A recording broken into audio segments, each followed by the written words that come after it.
What's up, guys? It's Rob's Gaming for the win here. I just wanted to give you my opinions on what I thought of the Taken King so far. So far, I think it is just awesome compared to the Year 1 content. Now, I wanted to bring this out quite sooner, however, I was just recording on my PS4, didn't have a way to transfer it over to my computer that I was aware of, now I am able to, and the voice quality is going to be much better than it was before. The PS4 barely picked up my microphone, so I'm definitely gonna have to do commentary after the fact. I am still recording on my PS4 and just transferring the data over and then doing the commentary after the fact. Now, one thing I do want to mention is that there were some people who said the $40 price tag was way overpriced. I don't believe so. I believe that the $40 price tag was actually kind of underpriced, considering they redid the entire Year 1 Destiny game, put in new content, quest lines, new bot voice, new gameplay, new narrating, and it just completely reloaded the entire game, gave it a reboot. Now, I also think that with the 3 new subclasses, as well as all the new content, if you've already made it through all the Year 1 content, still makes it a very good price at just $40. You're getting 3 new subclasses, which are probably the most powerful subclasses in the game. Much more powerful than, say, the Fist of Havoc or the Titan Bubble. Those hammers are just outrageous. Also, the Hunter gets support class, which it was desperately needing. I mean, I started out on a Hunter, so I really felt like the Hunter was made for a support class. Now, one thing I do want to mention is the hard raid mode. One thing I'm not too pleased with, and this has absolutely nothing to do with Destiny or Bungie, it has everything to do with the players looking for an easy way out. Just like Year 1 it was Gjallarhorn, now Year 2 it's them trying to find a cheese for Oryx. Now, I mean, I've seen Oryx glitch out many times, and I always say the same thing. It's because of everyone pulling her cord on his son. Now he's doing the same thing.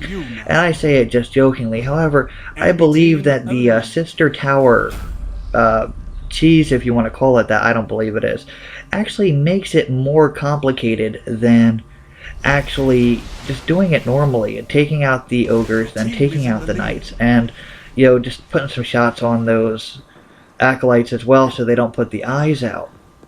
And maybe just having a Titan with their bubble, just to pop it in the middle with blessings, just so everyone can run there once the relic runner has it.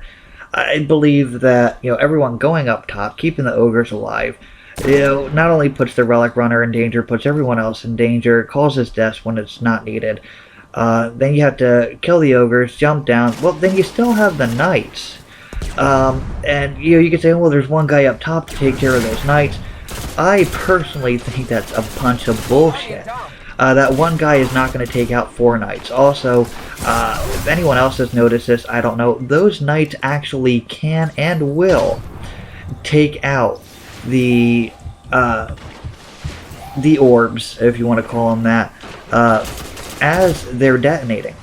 Which, so you have the 3 seconds that you got to stay in it, then about another 3 to 4 seconds before they actually detonate. I mean, that's a total of 7 seconds that those knights have to get over there and steal them. Because all they have to do is get in them and it's theirs. There's no way to kill them or stop them once they're in those orbs. Now, also, I just believe that the process of doing it the cheese way is just too complicated. Everyone's got to be on the same page. It's not really a matter of every man does their own job. It's a matter of everyone's got to do the same thing at the same time, and everyone's got to be on the same page. And it just makes things more complicated rather than just say, you're here, you're here, you're here. This is your ogre, this is your knight.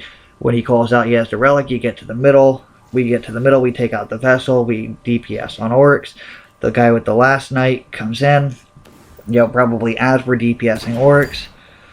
And, that's all it is. It's very simple once you get the hang of it with the right group. I did it with a random group. Everything I do is random or solo. This, excuse me, sorry. This game of Trials of Osiris is with a random group. I found them on a forum. Excuse me, sorry. I don't have a regular team I go do stuff with. I just go and do it. I mean, since Crota, I've been soloing everything. Enemy team. Excuse me. Now, one other thing I wanted to talk about was the Lighthouse gear and how it's randomized to drop between 310 and 320. Which, I don't know, it's just, my personal belief is that it should just all drop at the same light level, whether it's 310, 315, 320. Just everyone that makes the Lighthouse knows what they're getting, rather than it being random like that. The amount of time and effort that you put into getting to the Lighthouse, especially if you don't have a regular team, you want to know what you're getting out of it. Unfortunately, this week I did not have the opportunity to get to the Lighthouse. I did not have the opportunity to really put effort into Trials. I just played a couple of games when I had the time before I took my kids out trick-or-treating. But I do believe that, the people that did get rewards from the Lighthouse, I did see some of them, and a lot of them were dropping at 310, 311, 313, 315, but then, every so often one would drop at 320. And it will make your teammates feel miserable if they get a gun at 310 and you end up getting a gun at 320. Especially if said teammate went 20-2 3 games and you went 2-12 3 games. Yeah, that's one thing that I do believe. It should be equal. You guys played as a team, you won as a team, everything should be equal. So guys, I just wanted to put that out there. Also, I wanted to give you guys my opinions on the nerf, or the anti-cheese for the Hunter. I do believe it was a fix. It was a good fix. However, I think it really needs to be looked into just a little bit more, simply because of the fact that some people are having an issue where instead of firing 3 shots, they're only able to fire 1, which is just a huge issue. I'm not really sure how they can fix that, or how they can go about fixing that, but I just think that they really need to look into it and make sure it gets fixed as soon as possible.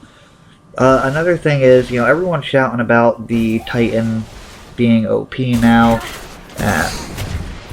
it needs to be nerfed, and there's always going to be those people. There's always going to be those people that say something needs nerfed. The Yalahorn needed nerfed, the Thorn needed nerfed, the Suros needed nerfed, the Red Death needed nerfed, everything needed nerfed at some point in time when it was the thing in Crucible. Now, do I personally believe the Titan is OP? I don't know. I really, really don't. I guess it really depends on who's using that Titan super. But the same could be said for any other super, and whether or not it's OP. It really depends who's behind the super. If you have a player that's extremely good with that super, then yes, it's going to be OP. However, if you have a player that's not so good with the super, then no, it's going to be definitely underpowered. The super is not going to make you miraculously good overnight. You still have to work to build up that super. You still have to work to use that super properly. You still have to, just get into the groove with the new classes. So I don't believe it's overpowered. Now guys, this is actually almost 10 minutes long here, so I am going to wrap it up here pretty soon. But I just, wanted to get your guys' thoughts, opinions on everything. I wanted to know, what you guys saw of the Taken King. Was it worth the $40 price tag? Was it worth, the new content? Was it worth the new supers? Leave me a like, a comment. Let me know what you guys think. And this is Rob's Gaming for the win, and I will catch you next time, Guardians.